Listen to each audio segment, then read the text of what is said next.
नरेश मीणा मामले में नरेश मीणा के पिता सहित जो लोग सीएम भजनलाल से मुलाकात किए थे और जो आश्वासन मिला था उसकी समय सीमा पूरी हो चुकी है, लेकिन उसके बाद भी अभी तक ना ही तो समरावता गांव के लोगों को मुआवजा मिला है, ना ही मुकदमे वापसी हुई है और ना ही नरेश मीणा को कोर्ट से जमानत मिली। और हो सकता है कि जज साहब को अभी तक कुछ आशंकाएं रही होंगी, क्योंकि पिछली बार उनके वकील के मुताबिक 11 सेकंड पहले जमानत की जो अर्जी है उसको अलाउ कर दिया गया था, लेकिन 11 सेकंड बाद उसे डिसमिस कर दिया गया। हो सकता है कि 2 अप्रैल को इस मामले की सुनवाई है तो नरेश मीणा को 2 अप्रैल को जमानत मिल जाए। लेकिन क्या अब इस मामले में सीबीआई की एंट्री होने वाली है, क्योंकि याचिकाकर्ताओं ने सीबीआई जांच की मांग की है। तो सरकार की ओर से कहा गया है कि इस मामले में पहले डीएसपी रघुवीर सिंह जांच कर रहे थे, तो अभी एएसपी मोटाराम इस मामले की जांच कर रहे हैं। जस्टिस साहब ने कहा कि सरकार की तरफ से जवाब आने दीजिए। लेकिन नरेश मीणा मामला इतना लंबा हो चुका है कि नरेश मीणा की जमानत और लोगों को मुआवजा दिलाने के लिए उनकी मांगों के लिए 2 बार महापंचायत का आयोजन कर दिया गया। उसके बाद 25 फरवरी को राजस्थान की विधानसभा का अल्टीमेटम, विधानसभा घेराव का अल्टीमेटम भी दिया हुआ था। लेकिन उसके बाद सीएम भजनलाल की ओर से एक प्रस्ताव आता है, बातचीत का प्रस्ताव, और इस बातचीत के प्रस्ताव में नरेश मीणा के पिता सहित कुछ लोग जो हैं वो सीएम भजनलाल से मुलाकात करते हैं कुछ मुख्य मांगों के साथ, और फिर आश्वासन मिलता है कि 30 दिन के अंदर उनकी सभी मांगों को पूरा कर दिया जाएगा।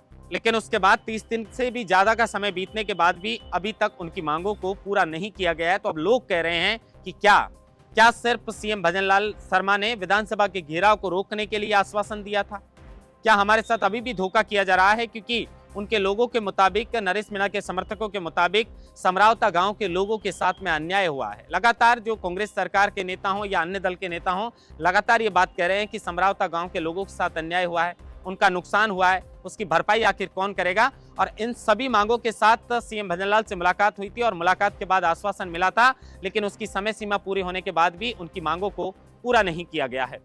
तब जो डेलीगेशन मिलने के लिए आए थे उन्होंने कहा था कि अगर 30 दिन के अंदर हमारी मांगों को पूरा नहीं किया जाता है तो हम इस मामले को लेकर वापस एक बैठक करेंगे और बैठक के अंदर ये रणनीति तय करेंगे कि आने वाले समय में हमें क्या कुछ करना है। तो अब सीएम की ओर से जो समय मिला था वो समय पूरा हो चुका है।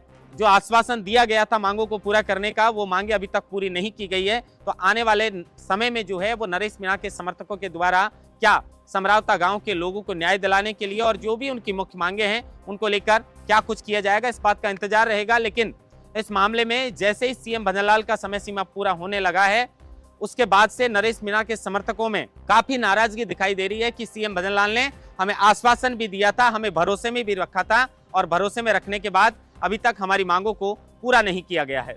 तो अब आने वाले समय में हो सकता है कि इस मामले में फिलहाल एएसपी मोटाराम इस मामले की जांच कर रहे हैं, लेकिन याचिकाकर्ता लगातार मांग कर रहे हैं कि इस पूरे मामले में सीबीआई की जांच होनी चाहिए। और संभवतः अगर इस मामले में सीबीआई की जांच होगी तो दूध का दूध और पानी का पानी जरूर होगा। इंतजार रहेगा कि नरेश मीणा को कोर्ट से जिस तरह अगली तारीख 2 अप्रैल की दी हुई है, क्योंकि पिछली बार उनके वकील ने कहा था कि 11 सेकंड पहले जो है वो जज साहब की ओर से जमानत जो है वो अलाउ कर दी गई थी, लेकिन 11 सेकंड बाद उसे डिसमिस कर दिया गया।